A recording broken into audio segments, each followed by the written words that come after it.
मेरा नाम है दीपक और ये जावास्क्रिप्ट की फोर्थ वीडियो है जिसमें मैं आप लोगों को बताने वाला हूँ कि जो वेरिएबल्स होते हैं उनके स्कोप क्या क्या है। देखिए मेनली स्कोप दो तरीके के होते हैं, एक लोकल स्कोप होता है, ग्लोबल स्कोप होता है। बट इसके बारे में हमें चीजें नहीं पता होती। इस वीडियो के बाद दूसरी वीडियो देखने की जरूरत नहीं पड़ेगी। वीडियो को आप प्लीज एंड तक देखना। चलिए शुरू करते हैं। बात करते हैं हम स्कोप की। एक नया मैं यहाँ पर फाइल बना लेता हूँ, उसको सेव कर लेते हैं और इसका नाम क्या रख ले, scope.html। ठीक है, चलिए अब हम क्या करते हैं। ठीक, अब यहां पर देखिए इस तरीके से मैं स्क्रिप्ट ऐड कर लेता हूं। मैं मेनली स्क्रिप्ट हमारे बॉडी पर यूज करता हूं। ठीक है, चलिए अब यहां पर सबसे पहले देखिए एक्चुअली में ये जो हमारा स्कोप आता है ये वेरिएबल के डिक्लेरेशन और इनिशियलाइजेशन के ऊपर डिपेंड करता है सारी चीजें। चलिए इस चीज को समझते हैं। मैं एक वेयर से, क्योंकि देखिए इससे पहले मैंने बताया है कि वेरिएबल कैसे डिक्लेयर करते हैं तो वो तरीके सारे बता चुका हूं। वेयर से मैं एक वेयर वन को डिक्लेयर करता हूं और इस पे सपोज मैं लिखता हूं वी आर स्टूडेंट्स। ठीक है, और इसके बाद एक मैं लेट से वेरिएबल को डिक्लेयर करता हूं। सपोज मैंने लेट से किया वेरिएबल 2। ठीक, इसमें मैं कुछ नंबर वैल्यू डाल देता हूं। इसके बाद मैं यहाँ पे कॉन्स्ट से भी क्या करता हूं कि वेरिएबल डिक्लेयर करता हूं वेयर 3।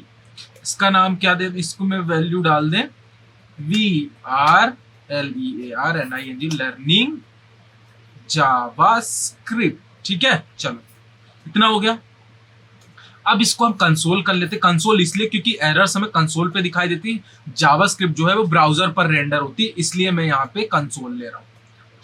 ठीक है ना, चलो इसको मैं कॉपी कर लेता हूं और यहाँ पर पेस्ट कर लेता हूं। ठीक है, और इसकी वैल्यू वेयर 1, वेयर 2 और वेयर 3। अगर आप यही आंसर स्क्रीन पे देखना चाहते हो तो आप लोग सिंपल से कर लीजिएगा। क्या सिंपल से आप लोग करिए डॉक्यूमेंट डॉट राइट। ठीक है, ये देखिए यहाँ पे रन हो रहा है और ये देखिए यहाँ पर स्क्रीन वाइट है क्योंकि हमने कोई भी चीज स्क्रीन पर नहीं प्रिंट की। देखिए ये आ गया, इंस्पेक्ट किया हमने और इंस्पेक्ट करने के बाद ये कंसोल पे गए और यहाँ पे देख सकते हैं ये क्या लिखा है, वी आर स्टूडेंट।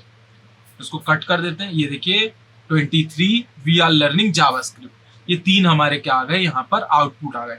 चलिए अब हम बात करते हैं स्कोप की। एक्चुअली में ये इस तरीके से अगर हमने कोई वेरिएबल डिक्लेयर किया है तो इसको कहते हैं ग्लोबल स्कोप। ठीक है, ग्लोबल स्कोप में ये वेरिएबल्स डिक्लेयर है। चलिए अब मैं क्या करता हूं कि लोकल स्कोप किसको कहते हैं। ये ग्लोबल स्कोप है, लोकल स्कोप की बात करते हैं। सपोज मैं एक फंक्शन लेता हूं। ठीक, सपोज मैं एक फंक्शन फन1 लेता हूं। चलिए अभी फंक्शन आप लोगों को नहीं बताया है तो उस चीज की बात हम ज्यादा नहीं करेंगे। ठीक है, सिंपली से मैं बस आप लोगों को यहाँ पे बता देता हूँ। आप फंक्शन यूज करें, फंक्शन को मैंने कॉल करा दिया। आप फंक्शन यहाँ पे यूज करना चाहे कर सकते हैं, अदरवाइज अगर आपको फंक्शन यूज नहीं करना तो डायरेक्टली आप इस तरीके से एक करली ब्रेसेस यूज कर लीजिए। तो सिंपल सी चीज ये है कि ऐसी कोई सी भी डिक्लेयर्ड वेरिएबल जो किसी करली ब्रेसेस के अंदर हो, चाहे वो फंक्शन हो हमारा, चाहे इसकी जगह इफ एल्स हो, चाहे इसकी जगह लूप हो, फॉर हो, व्हाइल हो, डू, तो ऐसे वेरिएबल जो किसी भी करली ब्रेसेस के अंदर डिफाइंड है तो उन वेरिएबल्स की जो रेंज होती है वहीं पर होती है। सपोज ये हो जाएगा local scope. Local scope means अगर मैंने कोई वेरिएबल सपोज इसके अंदर डिक्लेयर किया है, वेयर से मैं कोई वेरिएबल डिक्लेयर कर देता हूं वेरिएबल 4। ठीक है, इसके अंदर लिख देता हूं दिस इज क्या चीज, दिस इज लोकल स्कोप। ठीक है, अभी इतना समझना है, ये हमारा क्या हो जाएगा, लोकल स्कोप हो जाएगा। ठीक उसी तरीके से अगर किसी फंक्शन के अंदर हम कोई वेरिएबल डिक्लेयर करते हैं, सपोज मैं यहाँ पे लेट से कर देता हूं let var 5 is equals to, ये फिफ्थ वेरिएबल है, इसके अंदर हम लिख लेते हैं फिफ्थ। तो इस तरीके से अगर मैं वेरिएबल सपोज इसकी जगह में कोई कंडीशनल स्टेटमेंट ले लेता हूं इस तरीके से। ठीक है, if suppose A is less than B. ठीक है, सिंपली, और इस तरीके से ये भी हमारा क्या हो जाएगा, लोकल स्कोप हो जाएगा। ठीक, अगर ये नहीं लेना चाहते तो आप फॉर लूप ले लीजिए। फॉर लूप के अंदर अगर आपने यहां पर कुछ कंडीशन दी है और इस तरीके से लिखा है तो ये वाला पोर्शन भी आपका लोकल हो जाएगा। ठीक, तो आप इस तरीके से जितने भी यहाँ पे फंक्शन हो गए, क्लास हो सकती है, क्लास के बाद आपके इस तरीके के और भी चीजें जो हैं, जैसे कि मैं इसको कह सकता हूं ये लोकल स्कोप है।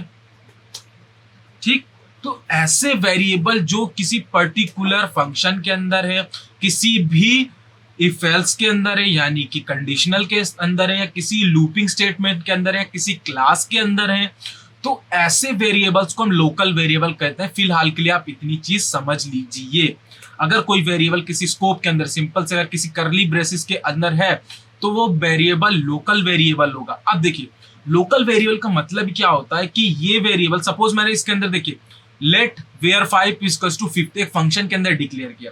चलिए अब मैं क्या करता हूं कि ये जो है ये पूरा क्या होगा, लोकल वेरिएबल हो गया। ठीक, अब इसके बाद अगर मैं इसी को करता हूं कंसोल डॉट लॉग वेयर 5, ठीक है, मतलब हमें वेयर 5 को कंसोल पे दिखाना है, तो ये चीज तो चलनी चाहिए ना। अकॉर्डिंग टू अगर एक तरीके से कहा जाए कि वेरिएबल तो डिक्लेयर है, वैल्यू भी इनिशियलाइज है, तो जब मैं उसको यहां पर यूज कर रहा हूं इसके स्कोप के बाहर ग्लोबल पे यूज कर रहा हूं, ये लोकल स्कोप है, ये लोकल स्कोप है, और ठीक है इन करली ब्रेसिस के बाहर जो है ये हमारा ग्लोबल, ये वाला पोर्शन ग्लोबल स्कोप है और ये वाला पोर्शन भी ग्लोबल स्कोप है। ठीक है, global scope in the sense जो कि किसी भी करली ब्रेसिस के अंदर नहीं आए।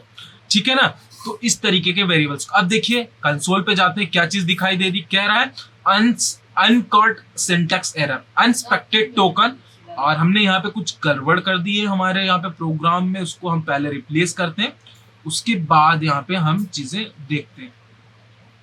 ठीक है, हमने शायद ये जो है ना, ये जो फॉर लूप यूज कर रहा है इसके अंदर कुछ कंडीशन या फिर हम कह सकते हैं वो चीज नहीं दी है, तो उसके कारण वो एरर दिखा रहा है। तो इस चीज को हम पहले हटा देते हैं। ठीक, क्योंकि इसमें कंडीशन भी देनी पड़ती है, आपने ये चीज पढ़ी नहीं है इसलिए मैं ज्यादा डीप में नहीं बता रहा हूँ उस चीज को।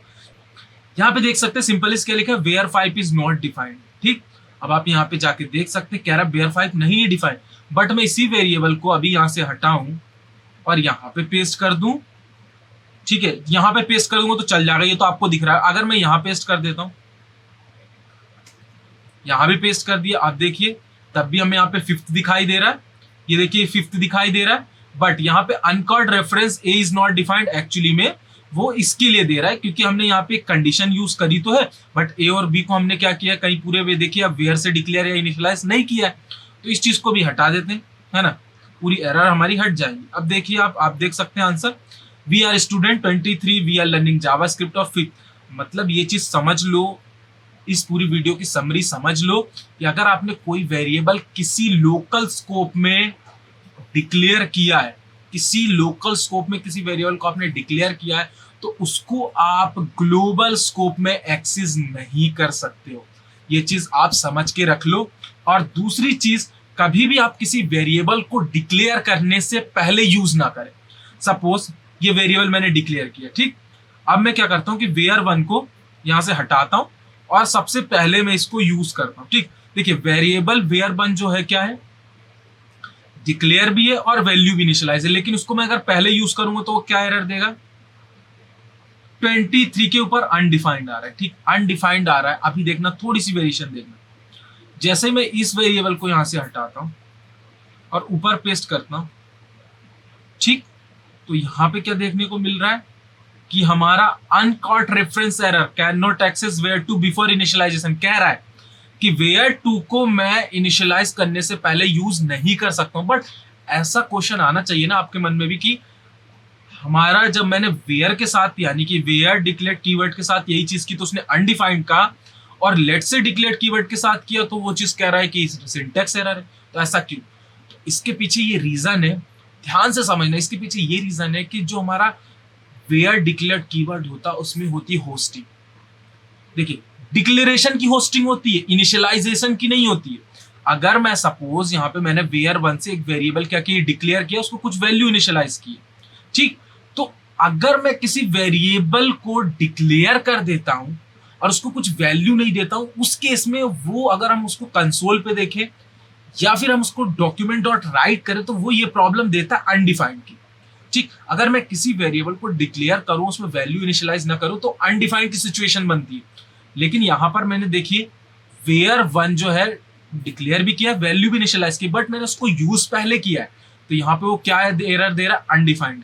ठीक, दूसरी चीज यहीं पे मैंने लेट के साथ एक वेरिएबल डिक्लेयर किया, वैल्यू इनिशियलाइज किए, तो इस केस में वो क्या कर रहा है कि वेयर टू को अनकॉर्ड सिंटेक्स एरर बता रहा है कि जो हमारा वेयर टू है उसको हम इनिशियलाइज करने से पहले यूज नहीं कर सकते।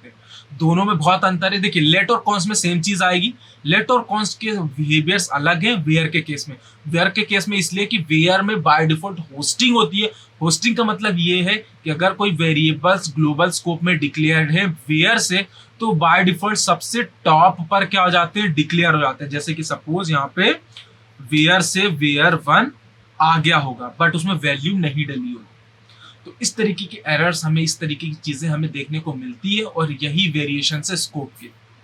इस चीज को आई होप आप समझ गए होंगे कि अगर हमें कोई वेरिएबल को यूज करना है तो पहले उसको डिक्लेयर और पहले इनिशियलाइज कर दें, क्योंकि हमें अपने सिंटेक्स जो हम लिखते हैं वो प्रॉपर होने चाहिए। तो पहले हम उसको इनिशियलाइज कर दें फिर उसको यूज करें, पहली चीज। और दूसरी चीज हमें क्या करनी चाहिए कि अगर कोई वेरिएबल हमारा, उसको हम बहुत सारे स्कोप के अंदर एक वेरिएबल को यूज करना चाहते हैं तो हम कोशिश करें उसको ग्लोबली डिक्लेयर कर दें। अगर आप वो नहीं करना चाहते हैं तो आप हर स्कोप के अंदर वेरिएबल को डिक्लेयर कर सकते हैं। ये चीज ध्यान रखना, ठीक। और उस वेरिएबल को हम बाहर एक्सेस नहीं कर सकते हैं। कौन से? लोकल स्कोप के वेरिएबल को। आई होप आपको यहाँ से क्लियरिटी मिली होगी। इस तरीके की और वीडियोस देखने के लिए वीडियो को लाइक और चैनल को सब्सक्राइब करें।